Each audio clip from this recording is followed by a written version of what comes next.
오늘은 송구영신 예배를 맞이해서 구약성경 창세기 12장 1절부터 4절 말씀 가지고 하나님이 아브라함에게 주신 법이라는 제목으로 말씀드리겠습니다. 오늘 요 아브라함의 여정 그리고 이렇게 아브라함이 고향을 떠나는 이러한 모습인데요. 그래서 오늘 우리 2024년도를 이렇게 마치고 새해를 맞이하는 이 시간에 우리가 이제 지나간 한 해를 돌아보면서 또 새해를 어떻게 맞이할지에 대해서 오늘 생각해보는 그러한 시간을 가지려고 합니다. 근데 이제 제가 또 우리나라 대한민국의 현재 상황을 좀 말씀드리지 않을 수 없는데요. 지금 우리나라는 이 대통령 탄핵으로 인해서 연시 이렇게 즐겁고 아주 그렇게 좋은 시기에 또 대통령 탄핵 사태가 이렇게 일어나가지고 아주 지금 굉장히 어수선하고 굉장히 좀 불안한 가운데 우리가 연말을 이렇게 보내고 새해를 맞이하게 되었습니다. 근데 지금은 우리 대한민국은 사실은 이게 체제 전쟁 중입니다. 자유민주주의냐 아니면은 공산사회주의로 갈 것이냐. 지금 이러한 그 갈림길에 지금 우리나라가 처해 있는데요. 그래서 대통령 제가 이렇게 연말 연시에 우리 새 한 해를 보내면서 새해를 맞이하는 이러한 시간에 있지만 정말 지금 가장 큰 이슈가 되고 있는 것이 우리나라의 이제 이렇게 앞으로 어떻게 우리나라 미래가 어떻게 될 것인가 이러한 아주 중요한 분기점에 와 있습니다. 그리고 이제 대통령을 탄핵하려는 그러한 세력들은 촛불 집회에 이렇게 나와가지고 또 이제 대통령은 물러나라 이렇게 집회를 하고 있고요. 반대로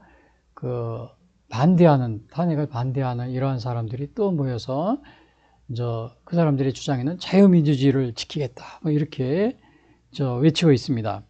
근데 사실은 탄핵 찬성이 촛불 집회 같은 경우는 이 집회는 대부분의 이 중국하고 북한 공산주의 이런 거 관련이 깊습니다. 왜냐하면은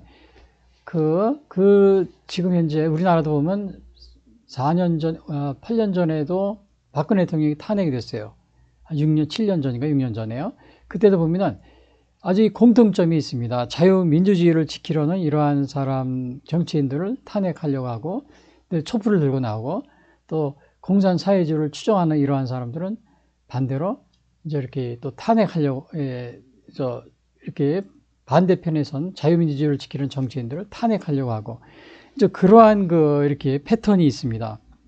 그것은 우리나라 건국 이래도 마찬가지였어요. 이승만 대통령, 박정희, 전두환, 이렇게요. 이명박, 그 다음에 박근혜, 이번에 이제 윤석열 대통령이 이르기까지요. 그래서 우리가 이러한 상황이기 때문에 굉장히 우리나라가 굉장히 분열되어 있습니다. 그리고 더군다나 우리 대한민국은 바로 북에 중국과 그 다음에 북한이라는 이런 공산주의 국가가 있기 때문에 우리나라 자유민주주의 국가는 언론의 자유가 있잖아요. 그런데 공산주의 국가는 그런 게 없거든요. 그러니까 이런 언론의 자유를 이용해서 우리나라의 대부분의 우리나라의 많은 댓글들이 중국하고 북한 이쪽에서 유입이 됩니다. 네이버나 다음 이런데. 그러니까 우리나라 여론이 막 이렇게 거짓으로 조성이 되는 거죠. 그리고 또 이런 촛불 집회, 자유민주주의를 반대하는 이러한 촛불 집회 같은 데 보면은 중국 계통 또 북한 계통의 이러한 공산주의 계열의 사람들이 아주 그냥 우리 대한민국의 자유민주주의를 와해시키려고 아주 열심히 참석하면서 우리나라 정말 이렇게 혼란스럽게 하는 것이 현재의 상황입니다. 그래서 제가 2024년도 송구영신 이 예배를 정말 드리면서 지금 우리나라가 6년 전, 7년 전이죠. 박근혜 대통령 탄핵 때와 또 같은 그런 상황이 벌어졌기 때문에 정말 여러분들이 특별히 이 시기에는 많은 기도와 또 국가를 위해서 또 특별한 관심을 가져야 될 때라고 이렇게 보고 있습니다. 그래서 오늘은 특별히 제가 더 하나 또 추가적으로 말씀드릴 것은 태국 있지 않습니까? 우리 6.25 전쟁 때 우리나라를 도와준 태국이요. 태국이 우리는 자유민주주의 국가로 알고 있잖아요. 근데 태국은 자유민주주의 국가가 아닙니다. 더 이상. 미국하고 합동 군사훈련을 했었는데 2015년도부터는 완전히 중국하고 합동 군사훈련을 하고 있습니다.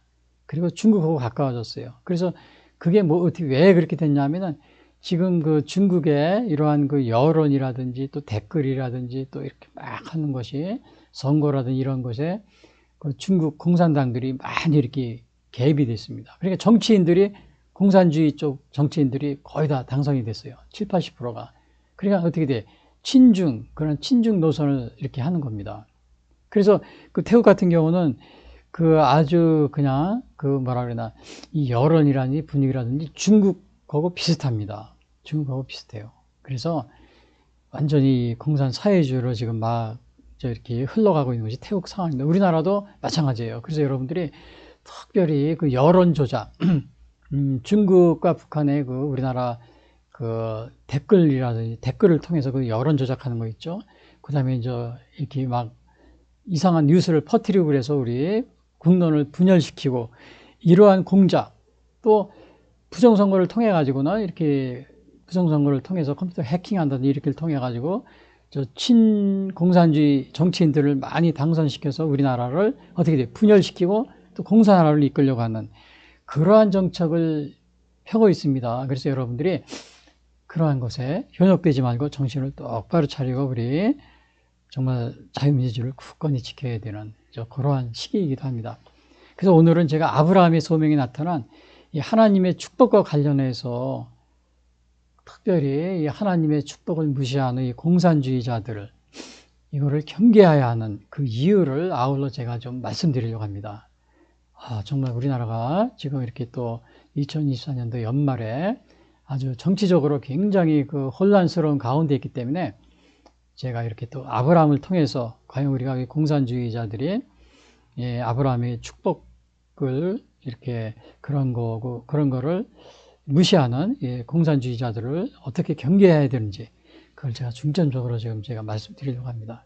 그래서 아브라함은 우선 이렇게 이제 고향을 떠나서 이렇게 이동하는 이러한 장면이 있고요. 여기서 보면은 원래는 이 하란입니다. 하란에서 그 다음에 여기가 갈대아우로 그 다음에 하란에서 있다가 다시 가나안으로 하나님의 명을 받고 이제 이동하는 그런 과정이 되겠습니다. 그래서 이렇게 온 가족을 데리고 이렇게 하란에서 가나안으로 이렇게 하나님의 소명을 받고 이렇게 가나안으로 가나안 지역이 이제 요 지역이죠. 가나안으로 오는 그러한 것을 우리가 여기서 볼 수가 있습니다. 그래서 오늘 요 하나님의 아브라함이 주신 복을 통해서 우리가 아브라함이 소명을 받고 이렇게 이사를 지금 가고 있는 겁니다. 거의 하란에서는 한 600, 700km, 그 다음에 이제 갈대아우르에서는 한 1000km가 넘겠죠. 그래서 우리 소명이라는 걸 보면은 이 소명이 뭐냐면요. 소명은 부르심으로 콜링이라고 합니다. 부르심으로 불려지는 말로서 사람 편에서 하나님을 찾아 믿는 것이 아니라 하나님 편에서 부르시고 사명을 맡기실 때 이에 응답하여 헌신한 일이다. 근데 이렇게 이제 정의하고 있어요. 그러니까 이거를 이제 이 콜링이라고 그러는 건데 사람 편에서 하나님을 찾는 것이 아니고 하나님 편에서 부르시고 사명을 맡기신 것이다. 그리고 우리가 거기서 헌신하는 것이다. 이런 식으로 이제 정의를 합니다. 그래서 우리가 이제 이거를 보면은 오늘 요 아브라함의 소명을 통해서 하나님이 아브라함에게 주신 복이 뭔가? 이번 첫 번째 보면은 여호와께서 아브라함에게 이르시되 너는 너의 고향과 친척과 본토 아비 집을 떠나 내가 네게 보여줄 땅으로 가라. 그래서 이거는 하나님의 이제 명령이 이렇게 떨어진 겁니다. 하나님이 여기서 보면은 고향 친척과 아비 집을 떠나라. 근데 아까도 여기 말씀드렸지만은 맨 처음에는 여기 갈대아 우르가 고향, 이게 메소포타미아, 이거 티그리스 강, 이거는 유프라데스 강이라고 써 있죠. 이게 이제 중동 지역이에요. 갈대아 우르에 살았었어요. 근데 아버지 데라하고 같이 식구들이 여기 하란으로 옮깁니다. 이 하란은 지금 오늘날의 이라크 지역이죠. 여기에서 하나님의 소명을 받고, 물론 여기서부터 받았어요. 이렇게 가서 다시 가나안으로 가라는 소명을 받고 아브라함이 움직이는데 오늘 이제 이렇게 움직이는 요 과정 중에 집을 떠나라고 그랬어요. 근데 여기서 떠난 거예요. 떠난 게 뭐예요? 고향, 친척, 아비집. 고향, 친척, 아비집을 떠난 겁니다. 여기 보시면은, 네 고향과, 여기 뭐라죠? 고향과 친척과 아버지의 집을 떠나라. 세 가지를 여기서 이렇게 얘기해 주고 있습니다. 근데 이제 우리가 성경에도 보면은, 이렇게 당시에 요 하란 지역은 우상을 섬기고 그러던 지역이었어요. 굉장히 좀 타락된 그런 곳이었는데, 근데 이제 그런 곳을 떠나라고 하는데, 성경에도 보면 이걸 떠나는 그러한 예가 많이 있습니다. 이 소돔과 고모라에서 롯도 그 천사들이 와가지고, 이제 소돔과 고모라에서 아브라함을 빨리 이제 떠나라고 이제 거기서 그래가지고 끌어냅니다. 그래서 그 19장, 창세기 19장 17절에 보면은 그 사람들이 그들을 밖으로 이끌어낸 후에 이르되 도망하여 생명을 보존하라. 돌아보거나 들에 머물지 말고 산으로 도망하여 멸망함을 피하라. 그래서 이렇게 죄악된 곳을 떠나는 것이 성경에 이렇게 많이 있습니다. 그리고 애굽에서 종살이하던 이스라엘도 떠난 적이 있죠. 그건 이제 모세의 영도하에요. 그것도 애굽의 생활을 다 버리고 떠난 겁니다. 그리고 예수님의 제자들이 나를 따르라 그랬을 때 예수님의 제자들도 다 버리고 예수님을 따랐어요. 그래서 오늘 여기서도 아브라함의 이 얘기는 뭐예요? 여호와께서 아브라함에게 이르시되 너는 너의 고향과 친척과 아비 집을 떠나 내가 네게 보여줄 땅으로 가라. 그러니까 여기서 이렇게 떠나는 이러한 모습을 보게 되는데 우리도 이 이렇게 죄악된 삶에서 떠나야 됩니다. 그래서 제가 하나 물어보고 있어요. 여러분 아직도 죄악된 삶을 떠나지 못하며 살고 있지 않습니까? 예? 죄악된 삶, 그 대표적인 게 뭐 있어? 뭐 성매매를 한다든지, 도둑질을 한다든지, 동성애를 한다든지, 또 이단 사상에 물들어가지고 그런 사람도 많이 있어요. 그리고 또 나쁜 그런 교우관계라든지, 죄악된 삶, 우상을 섬긴다든지, 또 주사파, 우리나라는 주사파 많이 있습니다. 주사파들이 우리나라를 혼란스럽게 하시죠. 지금 대통령 탄핵도 이 주사파와 관련이 있어요. 공산주의 사상이요. 공산주의 사상. 공산주의 사상을 뭐 그냥 북한에 하는 대로 따라서 하는 사람들이 많이 있습니다. 북한에서 우리나라 대통령을 막 욕하고 같이 욕하고 탄핵하라 그러면 또 남쪽에서는 또 이제 탄핵하고 파업하라 그러면 또 파업하고 이러한 사람들이 많이 있어요. 여러분 이러한 제약된 삶을 여러분이 아직도 떠나지 못하고 있습니까? 그래서 여기서 아브라함은 떠났습니다. 떠났는데 여기 어떻게 하라고 했어요? 내가 네게 보여줄 땅으로 가라. 장소는 구체적으로 말씀 안 하셨어요. 여기 땅으로 가라 그랬어요. 근데 어딘지 모르고 갔다 그랬어요. 아브라함이 이렇게 정처 없이 여기서는 이제 하란에서 출발하는 겁니다. 여기에서 이렇게 이제 출발해서 이 가나안이 여기잖아요. 가나안으로 가는 중이에요. 근데 갈 때 아브라함은 이렇게 이제 막 떠납니다. 그러면서 어디로 가는지 모른다고 그랬어요. 어디로 가는지 모르면서 떠났다고 그랬어요. 그래서 여기 보면은 뭐라고 되어 있냐면은 히브리서 11장 8절에 보면은 이런 말이 있어요. 히브리 11장 8절. 믿음으로 아브라함은 부르심을 받았을 때 순종하여. 그러니까 여기서 이게 순종했다. 이게 중요합니다. 순종해서. 불순종이 아니에요. 장래 유업으로 받을 땅에 나아갈세. 이게 장래 유업으로 받을 땅이 가나안이에요. 갈 바를 알지 못하고. 그러니까 어딘지도 모르고 이렇게 아브라함은 하나님의 말씀에 이렇게 순종해서 가는 겁니다. 이런 식으로 어디로 가는지 모르고 갈 바를 알지 못한다. 갈 바를 알지 못하고 정말 이렇게 나아갔다. 이것이 성경에 나와 있습니다. 근데 이거는 뭐 같아요? 나그네 삶이죠. 나그네.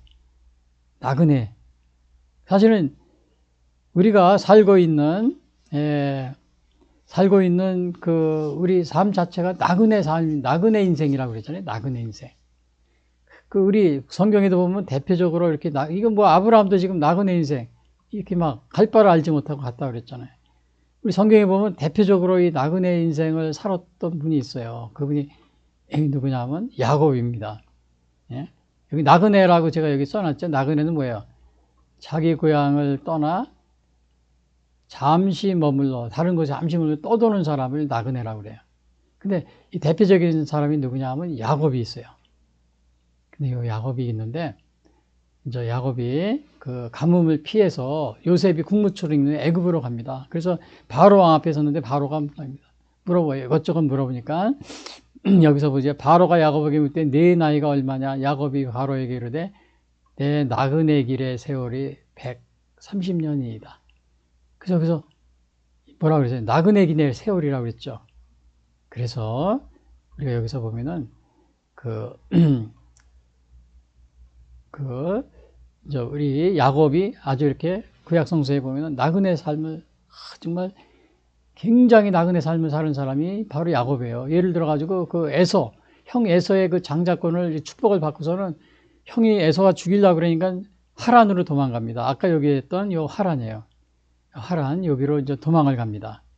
도망을 가고 나서 또 거기서 한 20여 년 있다가 다시 고향으로 돌아와 가지고는 또 이제 이렇게 살다가 가뭄을 만나서 요셉을 이제 이렇게 애굽에 저기 죽은 줄 알았어요. 근데 그 형들이 애굽에다 팔은 거죠. 그 아버지가 요셉을 너무 편애한다고 그래가지고, 그리고 아버지한테는 죽었다고 그랬어요. 그냥 아버지가 죽었는 줄 알았어요. 나중에 보니까 애굽의 국무총리가 돼 있어. 그래서 정말 가물었는데 7년 가뭄이 왔는데 먹을 것이 없어서 애굽의 그 요셉이 초청한 그런 애굽으로 가게 됩니다. 거기서 나그네 세월.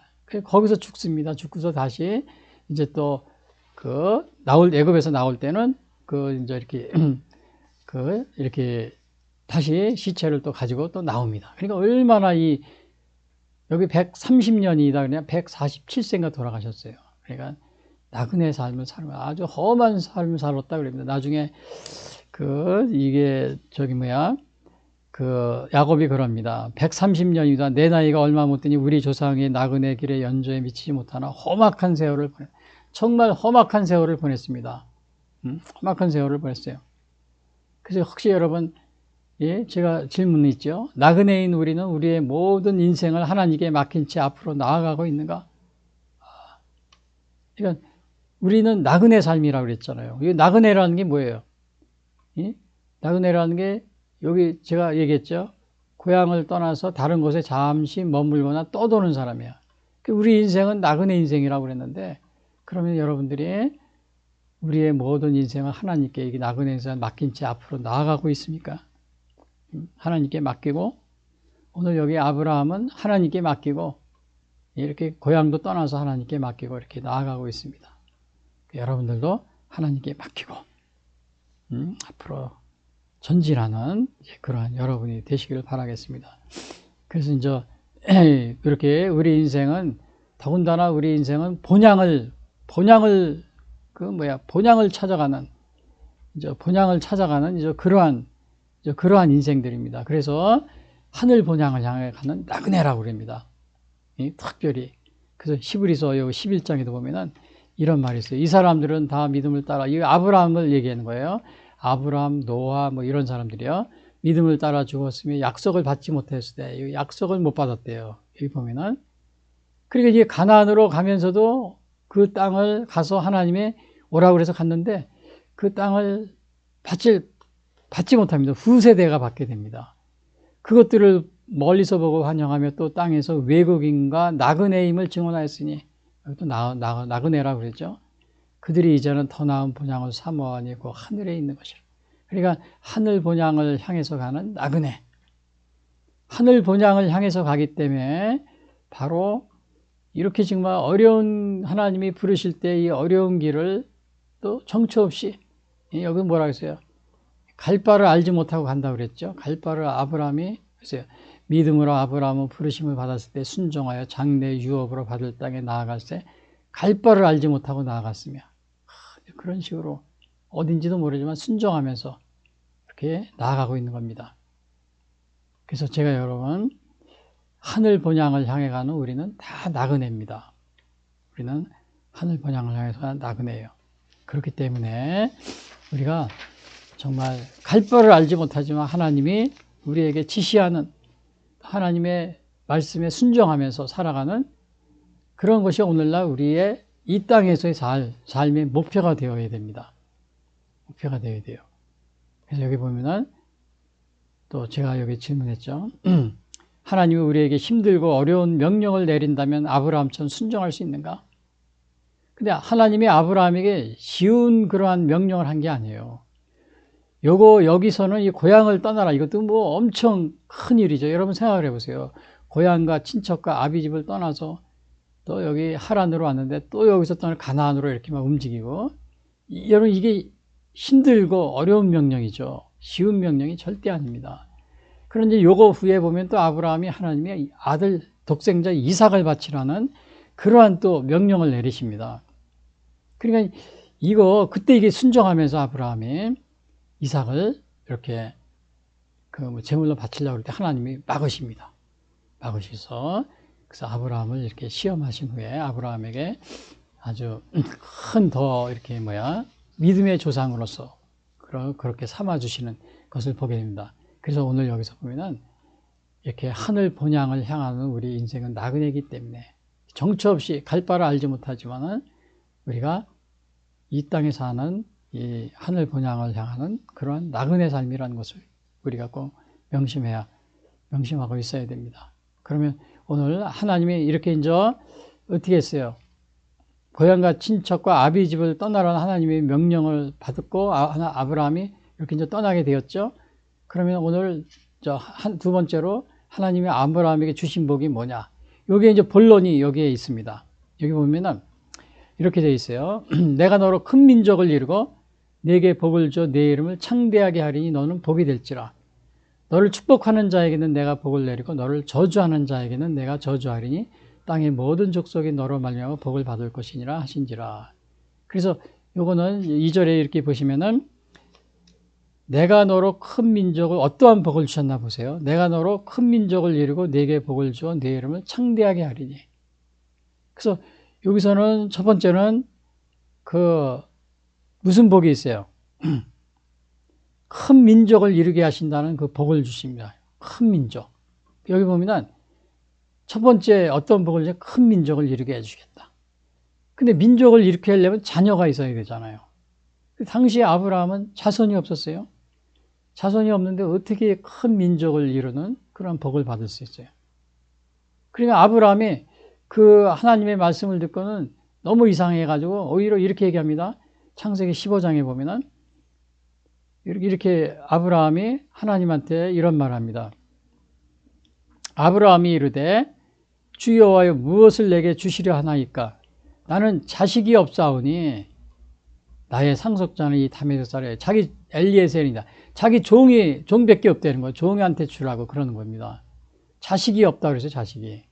그러면 이 자식이 없는데 어떻게 큰 민족을 이루는 축복을 받을 수 있는 것인지. 이거를 보통 사람은 다 의심하겠죠. 그렇죠. 의심합니다. 왜? 이건 도저히 불가능. 당시에 아브라함의 나이가 100살이 거의 다 됐어요. 사라는 90살. 그래가지고 당시에 나이를 치면은 이미 이제 임신할 수 없는 그러한 나이가 된 거예요. 물론 이제 아브라함 175세까지 사셨지만은 그걸로 비교해 봐서도 이제 아내 사라도 그렇고 임신할 수 없는 나이. 그러니까 나는 자식이 없다. 하나님, 근데 어떻게 큰 민족을 이룹니까? 근데 아브라함은 하나님의 말씀이 그렇게 들리니까 그거를 믿은 겁니다. 바랄 수 없는 중에 믿었다고 그랬어요. 바랄 수 없는. 그렇죠. 도저히 이거는 바랄 수 없는 얘기인데, 아니, 100세가 다 돼가지고, 또 사례는 월경이라고 그러죠. 다 끊어지고. 그래서 여기 로마서 4장 18절에 그럽니다. 아브라함이 바랄 수 없는 중에 바라고 믿었으니, 이는 네 후손이 이 같으려 하신 말씀대로 많은 민족의 조상이 되게 하려 하심이니라.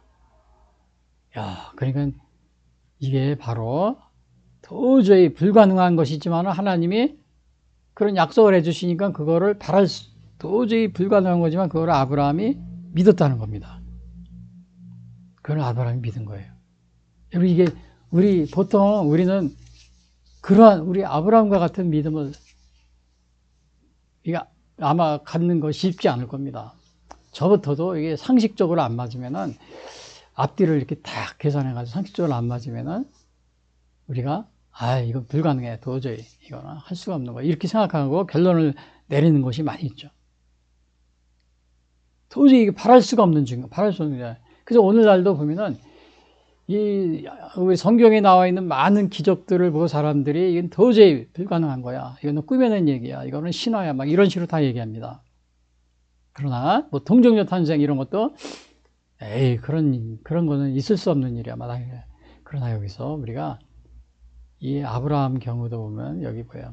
자녀가 없는데도 큰 민족을 이룬다. 근데 이것에 대해서 아브라함이 믿었습니다. 바랄 수 없는 중에도. 우리는 성경에 나와 있는 이 말씀들을 우리가 의심하지 말고 여러분 정말 하나님의 말씀으로 이거를 뭐라고 그랬냐면 성경 무어설이라고 그럽니다. 성경 무어설. 그래서 1978년에 그 시카고 성서학자들이 모여서 시카고 선언을 이렇게 발표했습니다. 하나님의 말씀은 오류가 없다.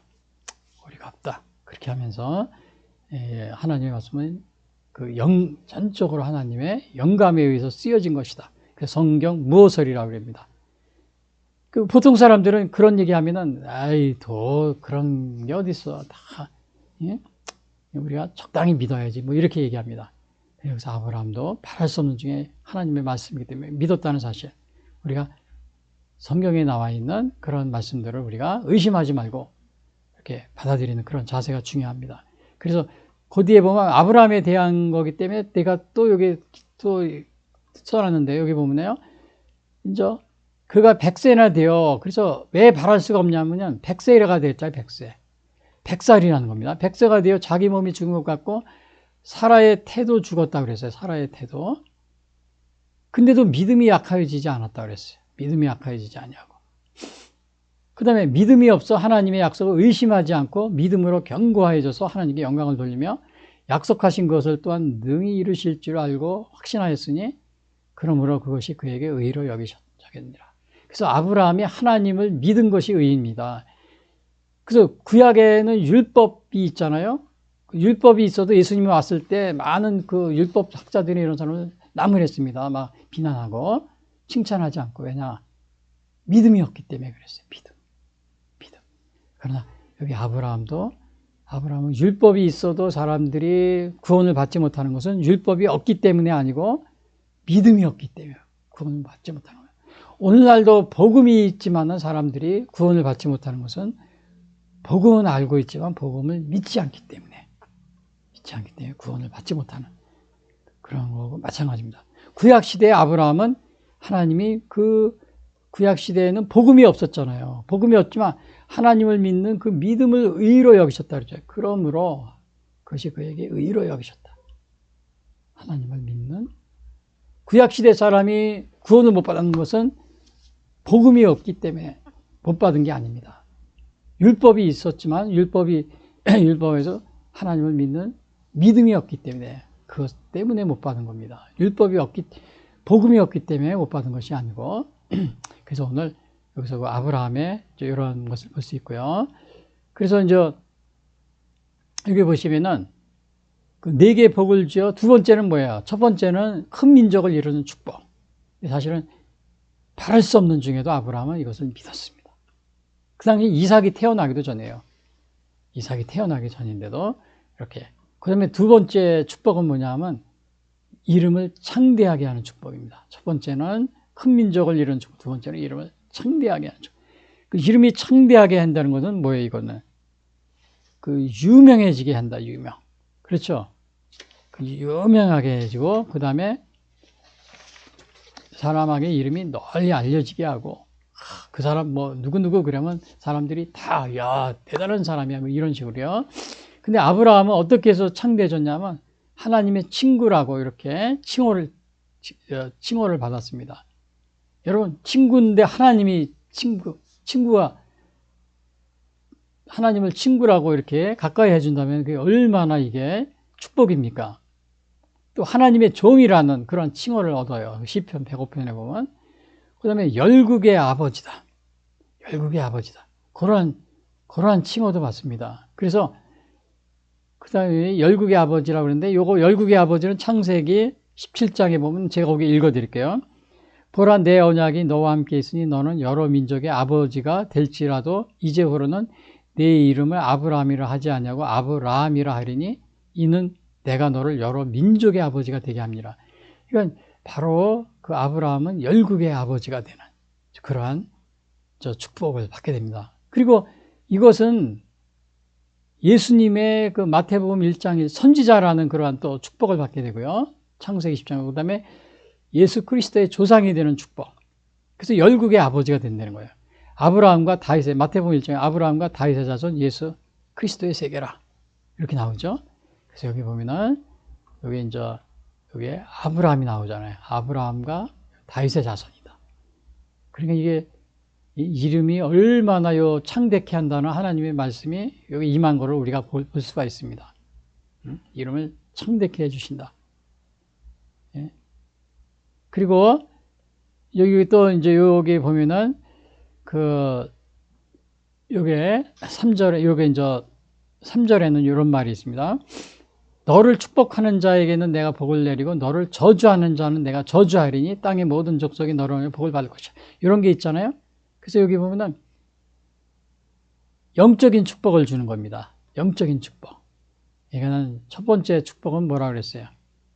큰 민족을 이루는 축복. 두 번째 축복은 이름을 창대케 하는 축복. 세 번째 축복은 뭐예요? 요거 영적인 축복. 영적인 축복에는 축복하는 자에게는 복을 내리고 저주하는 자에게는 저주를 내린다. 요것을 오늘 여기서 이렇게 얘기하고 있는데, 그러나 이제 아브라함을 축복하는 사람은 복을 받는다는 겁니다. 반대로 아브라함을 저주하는 사람은 저주를 받고. 근데요, 오늘 우리 믿는 사람들은, 우리는 누구냐 그러면 우리도 아브라함의 자손이라고 그럽니다. 오늘날 믿는 사람들은. 그래서 갈라디아 3장 6절에 보면은 이런 말이 있어요. 갈라디아 3장 6절에 보면은 아브라함이 하나님을 믿음에 그것을 그에게 의로 정하셨다 함과 같으니라. 아브라함이 하나님을 믿어서 의라고 아까 그랬죠. 그런즉 믿음으로 말미암은 자들은 아브라함의 자손인 줄 알지어다. 여기서 믿음으로 하는 자는 아브라함의 자손이라고. 누가요? 믿는 사람들. 결국 오늘날 요 믿는 사람들은 아브라함의 자손. 근데 하나님은 뭐라고 약속했어요? 아브라함을 축복하는 자에게는 복을 내리고 저주하는 자에게는 저주를 내린다 그랬죠. 그래서 이거는 뭘 의미하냐면요. 오늘날 믿는 사람들은 아브라함의 후손이 됩니다. 그러면 다른 얘기를 하면은 아브라함을 축복하는 자에게는 축복한다고 그랬으니까 믿는 사람들을 축복하고 가까이 하고 친하게 지내고 친구로 지내면 어떻게 복을 받는 거예요. 근데 반대로 믿는 사람들을 요 뒤에 저주한다 그런 말이 나오죠. 예? 요 뒤에 보면은 저주하는 자에게는 저주를 내린다. 반대로 믿는 사람들을 어떻게 저주하면은 어떻게 된다는 거예요? 저주를 받는다는 겁니다. 저주. 그러니까 오늘날 기독교인들을 축복하고 가까이 지내면 복을 받고, 기독교인들을 박해하고 저주하면 어떻게? 저주를 받는다는 겁니다. 그래서 이러한 것들은 뭐예요? 오늘 여기 제가 저주하는 자 저주를 내린다 그랬죠. 그래서 이거는 오늘날 또 기독교 국가인 서구 유럽이 우리가 보면 문명의 선진국이라고 지금 다 우리가 이제 선진국, 후진국 할 때 되게 유럽 쪽이 선진국으로 이렇게 돼 있잖아요.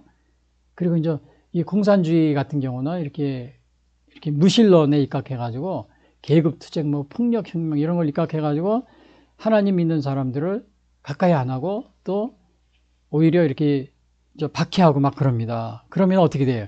여기 아브라함에게 뭐라 그랬어요? 저주하는 얘기는 저주를 내린다 그랬어요. 그래서 여러분, 제가 여기 물어보고 있습니다. 적용. 여기 뭐라고 물어봤어요? 여기 뭐라고 물어본 거예요? 제가 공산주의는 무신론의 바탕을 두고 기독교를 적대시하기 때문에 아브라함에게 주신 복을 받아 누리지 못하게 된다는 사실을 알고 있는가? 제가 이렇게 공산주의에 아브라함을 축복하는 자에게는 축복을 내리고 저주하는 자에게는 저주를 내린다 그랬죠. 공산주의는 기독교를 적대시하니까 어떻게 돼요? 복을 받아 누리지 못하고 오히려 저주를 받게 되는 그러한 상황에 빠질 수 있다는 겁니다. 그래서 오늘 제가 이 송구영신 예배 때 요거 정말 하나님이 아브라함에게 주신 복 이걸 얘기하면서 이게 제가 이 공산주의가 이게 뭐라 그러죠? 아브라함을 축복하는 자에게는 복을 내리고 저주 아닌 저주를 내린다. 그래서 공산주의는 바로 이렇게 기독교 예수님 믿는 사람을 아브라함의 후손인데 이게 예수 믿는 아브라함의 후손들을 이방인들도 다 아브라함의 후손이에요. 유대인들만 그 아브라함의 후손이 아니고요. 아브라함의 예수님을 믿고 영접한 사람은 아브라함의 후손이라고 그랬는데 이 기독교를 박해하거나 또 이 아브라함의 그 후손을 박해하면 어떻게 돼요? 축복하는 자에게 축복을 내리고 저주하는 자에게 저주를 내린다. 그러니까 여기 나온 대로 주신 복을 받아 누리지 못하고 오히려 저주를 받게 되는. 이 공산주의는 왜 그러냐면요. 이 칼 막스, 물론 공산주의도 사회주의, 또 그 아주 이렇게, 뭐라 그러나, 좀, 저기한 공산주의가 있어요. 분류 여러 종류가 있어요. 그러나 가장 위험한 공산주의는 이제 러시아 혁명, 1917년 러시아 공산주의 혁명 후에 생긴 이제 이렇게 마르크스 레닌주의, 이것이 또 북한하고 또 중공 이런 데로 이제 이렇게 널리 퍼졌잖아요. 이러한 공산주의는 굉장히 뭐라 그러나, 유물론적, 또 계급투쟁, 그런 폭력혁명, 이런 걸 또 이렇게 사회 변혁을 시도하고, 폭력혁명을 통해 사회 변혁을 시도하고, 또 이제 개인 사유 재산 이런 걸 다 폐지하고, 또 전통을 파괴하고 막 그러기 때문에 굉장히 아주 기독교에 굉장히 적대적입니다. 굉장히 적대적이에요. 그래서 공산국가가 그렇게 아마 1900년도, 17년도 이렇게 공산혁명 후에 이렇게 하다가 그게 아마 1990년대에 다 이렇게 버리고 자유민주주의, 자본주의를 이렇게 받아들이다가 요 근래에는 좀 잘 살게 되니까 어떻게 돼요? 중국하고 러시아가 다시 어떻게 돼요? 공산주의로 회귀하고 있잖아요. 그렇죠? 그걸 보고 있는 겁니다. 그러나 이거 우리가 이러한 공산주의 사상은 어떻게 무신론의 바탕을 두고 있기 때문에 아브라함에게 어떻게 너를 축복하는 자에게 복을 내리고 너를 저주하는 자를 저주한다. 그 하나님이 아브라함에게 하신 약속, 하나님이 아브라함에게 하신 약속을 어떻게 돼요? 여기 봐봐요. 너를 축복하는 자에게는 내가 복을 내리고 너를 저주하는 자에게는 내가 저주하리니 땅은 모든 족속에 너로 만일 복을 얻을 것이라 하신지라. 그러니까 이러한 상황이 있기 때문에 우리가 이 공산주의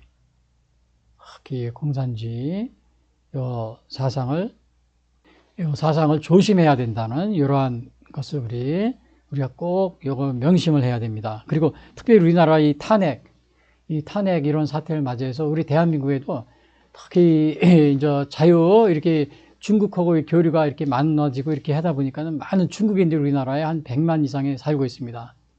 그리고 또 이 우리나라에 이렇게 이제 중국 같은 경우는 우리 북한하고 중국, 우리 대한민국, 러시아 같은 경우는 공산주의 국가로 우리나라를 만들기 위해서 계속 물 전쟁을 하진 않지만은 계속 이렇게 문화적으로 영향을 미칩니다. 그래가지고 가장 많은 영향을 미치려고 하는 것이 댓글 부대 운영을 합니다. 그래서 우리나라 인터넷에 다음이나 네이버의 댓글에 한 40, 50%, 60% 정도가 지금 아마 중국 공산당의 해커라든지요, 특히 북한 공산당의 해커에 의해서 댓글 조작이, 여론 조작이 많이 일어난다는 것을 여러분이 기억하고 있어야 됩니다. 특별히 정치적이고 또 우리나라 그러니까 사회를 공산주의로 이끌기 위해서 친공산주의적인 그러한 여론을 막 형성하기 위해서 이렇게 막 댓글을 막 댓글을 갖다 이렇게 해가지고 이 반미라든지 또 반자유민주주의 이런 쪽으로 여론을 형성하는데 계속 이게 분열시키려고 하는 그러한 시도를 계속하고 있는 겁니다. 더군다나 이렇게 이제 탄핵되다 그러면 특히 탄핵이라든지 또 이렇게 자유민주주의를 수호하려는 정치인들을 그냥 막 나쁘게 이렇게 막 댓글이라든지 또 여론을 형성하는데 이 중국이나 아니면 북한 공산당들이 이렇게 인터넷을 이용해서 엄청나게 활동을 하고 있습니다. 굉장히 많은 수가 활동을 하고 있어요. 심지어는 막 이렇게 공산당들이 돈을 주어가면서요.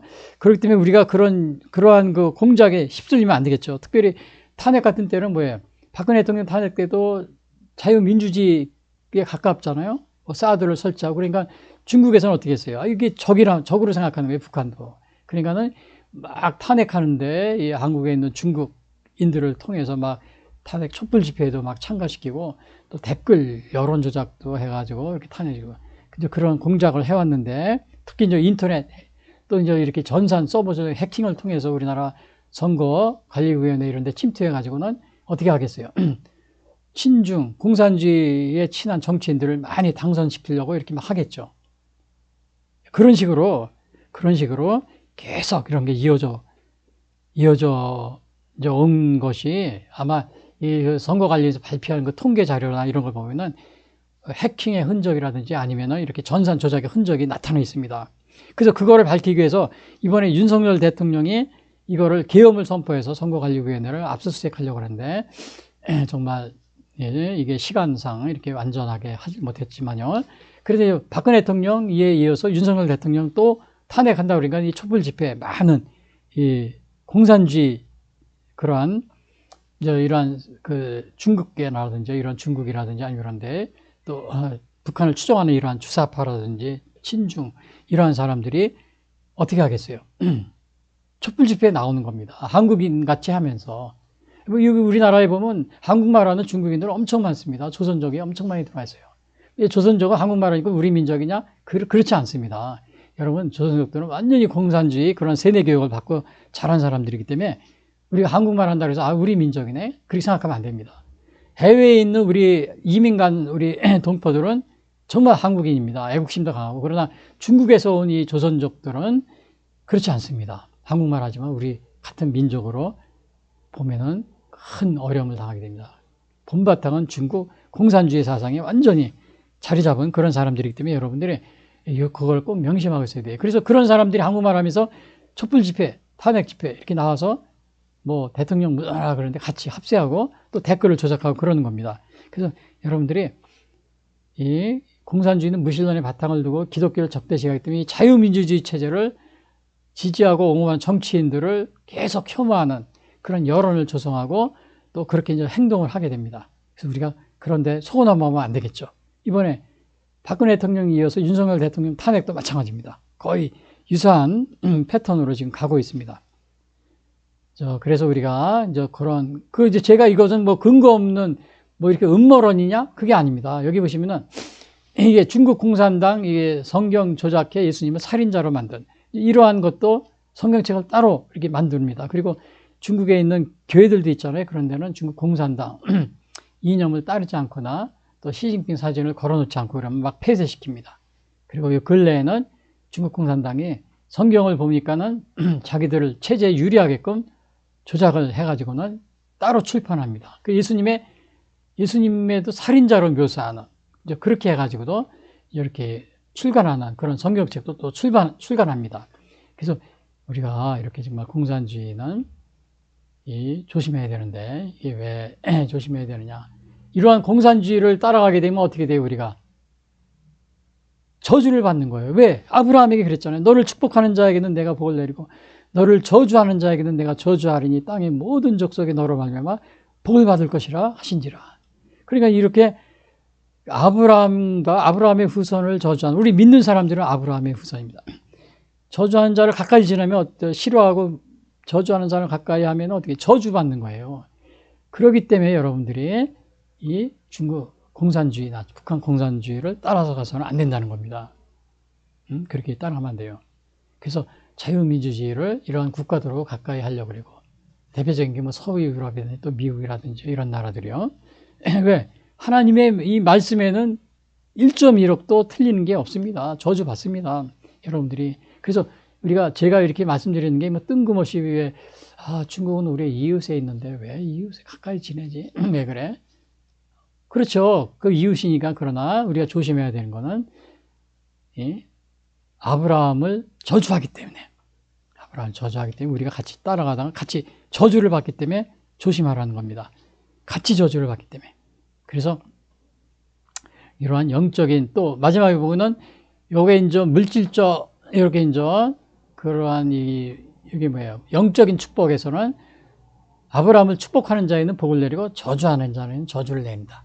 그래서 가장 큰 영적인 축복은 뭐냐면 우리가 구원받는 겁니다. 인간은 타락해서 죽을 수밖에 없지만은 이 구원을 믿음으로 말미암아 구원을 우리가 이루게 된다고 그랬잖아요. 그래서 이 구원을 받는 일, 이것이 우리에게 가장 큰 축복이 되는 겁니다. 그래서 영적인 축복에. 그리고 오늘 아브라함이 받은 주신 복에서 이제 세 번째로 보면은 아브라함이 하나님의 명령에 순종한 하란을 떠났다. 그러니까 아브라함이 이렇게 하나님께 순종함으로 여기 이에 아브라함이 여호와의 말씀을 따라갔고 롯도 그와 함께 갔으며 아브라함이 하란을 떠날 때 75세였더라. 여기에서 이게 하란이라는 것이 아까도 말씀드렸죠. 여기가 하란입니다. 이거는 유프라데스강, 티그리스강, 저 중동 지역이고요. 여기가 이제 갈대아고 그러고요. 여기가 하란.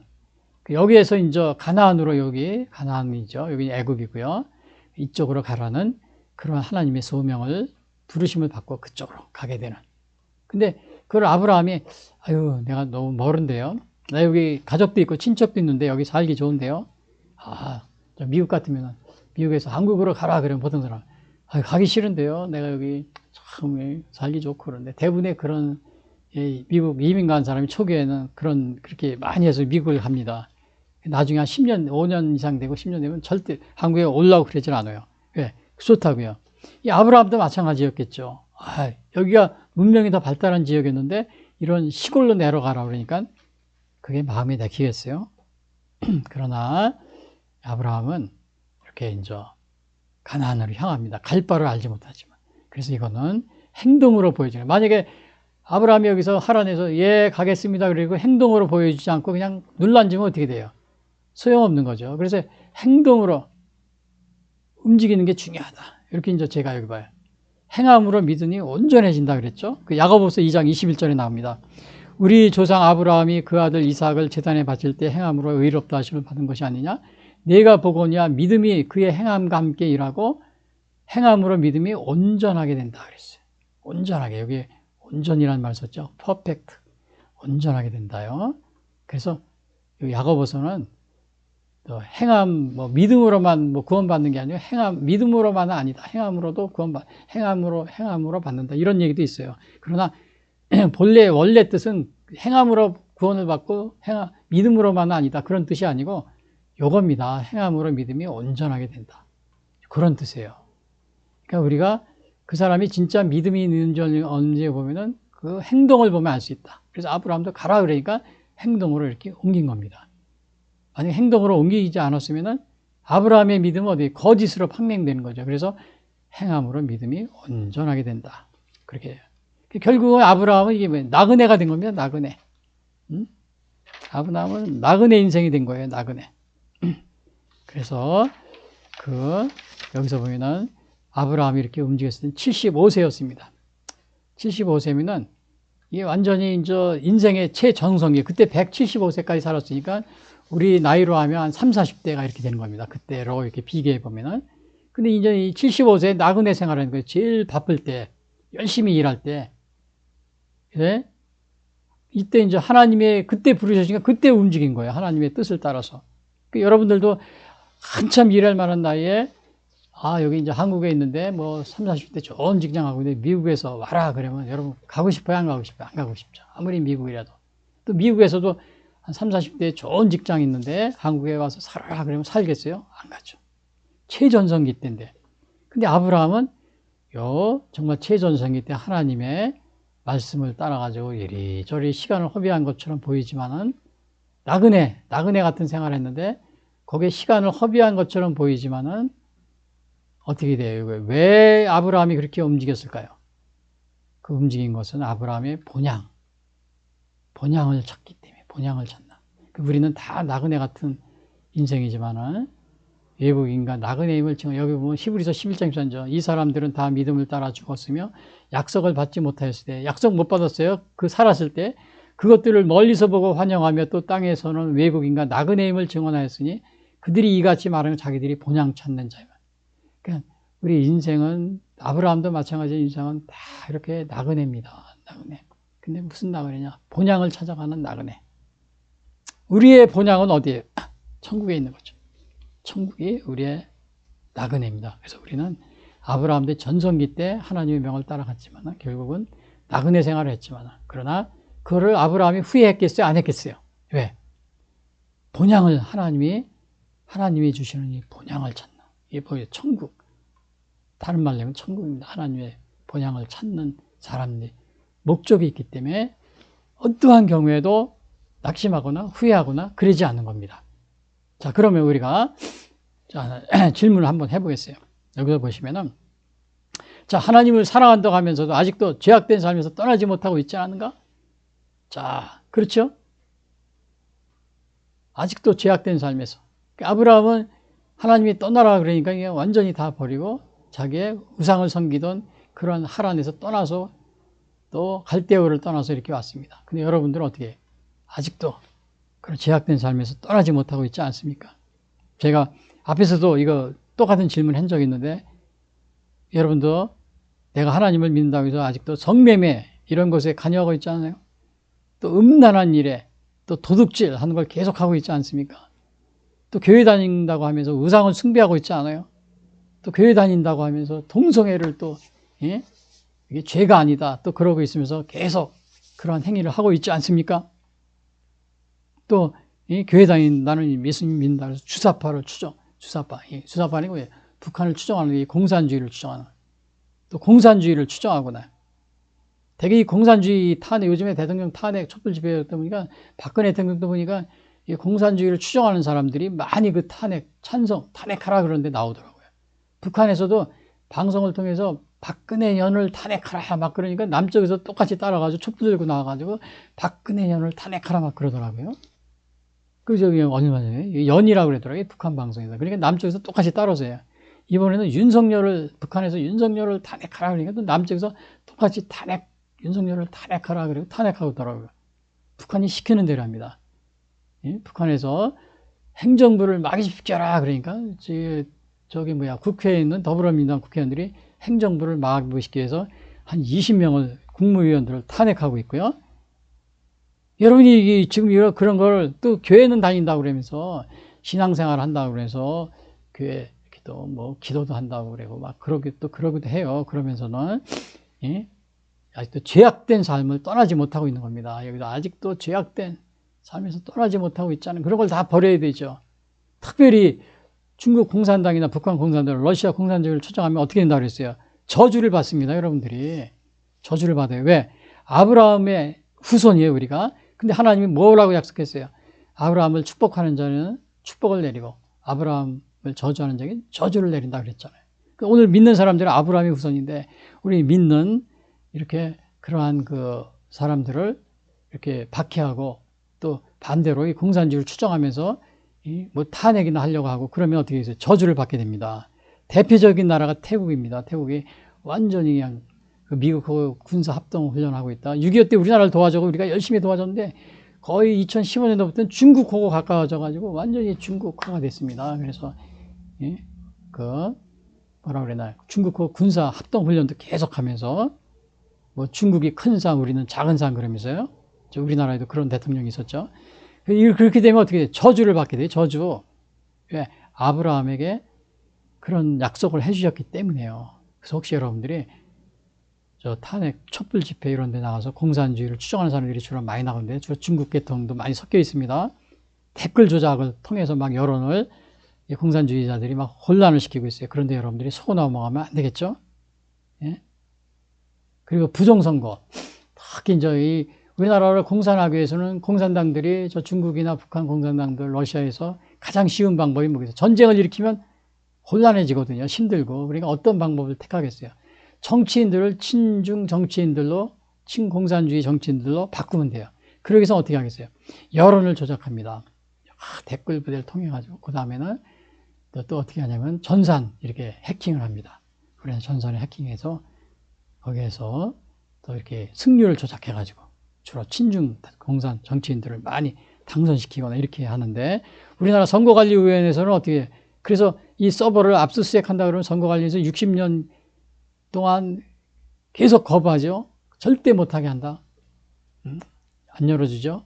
오죽하면 윤석열 대통령이 계엄을 선포해가지고 그 서버를 갖다가 이렇게 수사를 감사를 하려고 그러지 않았습니까? 그것 때문에 한 거죠.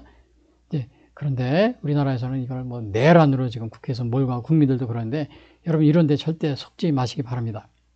지금 우리나라가 굉장히 이렇게 혼란스럽고 위험한 그런 상황 가운데 처해 있다는 사실을. 그래서 여러분들이 이렇게 죄악된 삶, 주사파를 추종한다든지 공산주의를 추종한다든지 또 동성애라든지 우상숭배, 성매매, 툭지 이런 것들이 있으면 다 버리시기 바랍니다. 그래서 오늘 정구영신님께서 하나님이 아브라함에게 주신 복 이것을 얘기하면서 아브라함에게 주신 복이 뭐 있냐. 첫 번째는 고향과 친척과 아비 집을 떠나라 하나님 명령인데 여기 순종했죠. 두 번째 순종하니까 아브라함이 하나님이 약속해 주십니다. 큰 민족을 이루게 해주시겠다. 이름을 창대케 해주시겠다. 그리고 아브라함을 축복하는 자에게는 축복을 내리고 저주하는 자에게는 저주를 내리시겠다. 이게 굉장히 여기에는 중요한 게 있다고 그랬죠. 우리는 믿는 사람들은 다 아브라함의 자손이라고 그랬죠. 그리고 이렇게 공산주의에서는 이 아브라함을 어떻게 돼요? 기독교나 종교를 갖다가 이렇게 막 뭐라 그래 박해하고 또 무신론을 추정하기 때문에 오히려 저주한다고 그랬죠. 그래서 여러분들이 공산주의를 추정하거나 주사파를 추정하거나 그걸 따라다니면서 촛불 집회에 나가서 이렇게 자유민주주의를 옹호하는 정치인들을 막 반대하고 탄핵하면 어떻게 저주를 받게 되는 겁니다. 저주. 정치인들이 바뀌어서 공산주의를 추정하는 정치인들이 바뀌면 나라가 저주를 받게 돼요. 지도자들이 바뀌면은. 그래서 이렇게 우리가 그래서 이제 전산, 우리 선거관리위원회 이렇게 해킹을 못하도록 전산도 또 선거 제도도 개혁을 하고, 그 다음에 우리가 이런 중국이나 아니면 북한의 이 댓글 부대 여론을 갖다 이렇게 우리나라 분열시키는 거 이런 것들도 여러분들이 조심해야 되는 이유가 거기 있는 겁니다. 그래서 아브라함이 하나님의 명령에 순종하여 하란을 떠났다. 그래서 오늘 이것이 주요 내용이 되겠습니다. 오늘 중요한 것은 하나님이 아브라함에게 주신 복. 그래서 여기 두 번째가 하나님이 아브라함에게 약속하신 법이 순종하였던 아브라함에게 바로 뭐예요? 큰 민족을 이루는 축복. 이름을 창대케 하는 축복. 세 번째, 아브라함을 축복하는 자는 축복을 내리고 저주하는 자에게 저주를 내린다. 특히 다른 복보다도 여러분들이 세 번째, 아브라함을 축복하는 자에게는 축복을 내리고 저주하는 자에게 저주를 내리고 이거를 꼭 명심하시기 바랍니다. 이거는 오늘날 우리가 많은 주사파라든지 공산주의를 추종하는 이런 사람들인데 또 자유민주주의 정치인들을 갖다가 이렇게 쫓아내려고 막 부정선거를 통해서 공산주의 정치인들을 막 대고 이렇게 당선시키려고 하는 이런 모든 것들은 뭐예요? 바로 저주를 받는 기름글이 되는 겁니다. 저주를 받는 기름. 왜? 하나님이 약속을 했잖아요. 아브라함을 축복하는 자는 축복을 내리고 저주하는 자는 저주를 내린다. 근데 하나님을 오늘 믿는 사람들도 아브라함의 후손이라고 그랬어요. 그래서 오늘날 서구 기독교와 또 미국, 또 이 미국에 있는 이 기독교를 이러한 나라, 자유민주주의, 이러한 국가들은 어떻게 돼요? 그래서 복을 받은 겁니다. 그동안에. 물론 지금 많은 여러 가지 타락한 것도 있지만, 그러나 대개 보면은 서구 유럽과 미국, 캐나다 이런 선진국으로 우리가 다 그런 반열에 올라와 있잖아요. 그게 다 뭐 그냥 거저된 것이 아닙니다. 오늘 여기 이 성경 말씀 그대로 이루어지고 반대로 1917년 공산주의 혁명 이래 1990년대까지 러시아, 중국, 북한은 어떻게 됐어요? 또 다른 공산주의 국가들은 완전히 그냥 피폐해가지고 우리나라보다도 그냥 훨씬 뒤져져 있고 막 그랬었잖아요. 최근에 좀 잘 살게 되니까 또다시 이제 공산주의로 돌아가려고 그랬는데 그거는 그래서 여러분들이 꼭 주사파, 공산주의 또 촛불 집회 나가서 뭐 자유민주주의 정치인들을 또 탄핵하려고 하는 이러한 모든 시도들 이런 것들은 여러분들이 다 중지하시는 올해 2024년도 올해 한 해가 되시고 또 2025년도 새롭게 출발하는 그런 여러분이 되시기를 바라겠습니다.